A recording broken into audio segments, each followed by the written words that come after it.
Good afternoon, everybody. Uh, my name is Christian Andrade. Thank you, Dr. Ortiz Rosario, for introducing me.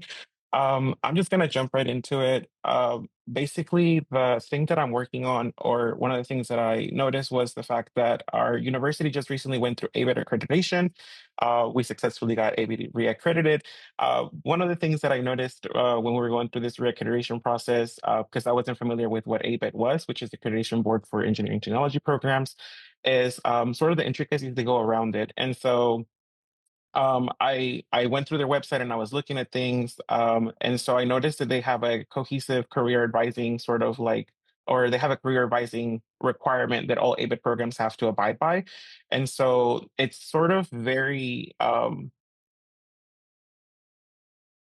sorry, it's very loosely defined, is very broad. It doesn't actually have any like clear definition or guidelines as to what the career advising should look like.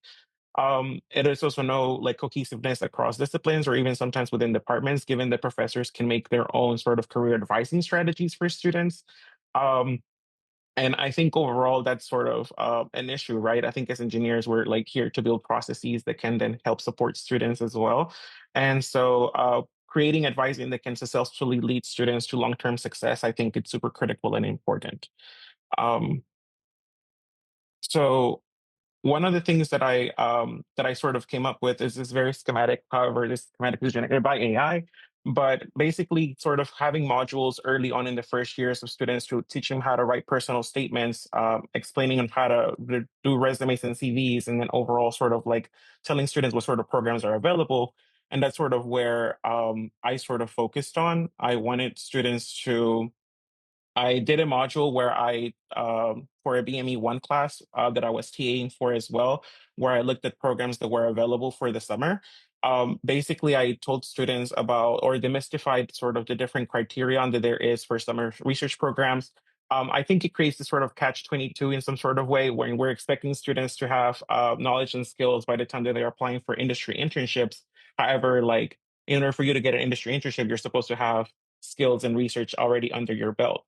And so summer research experiences like REU, SURF programs, and CERT programs don't have those certain requirements, right? Often enough, those programs are built for students to come into them without any prior knowledge, and they help the students sort of build their knowledge base as researchers. So basically, I developed a module that helps sort of demystify summer research experiences for students.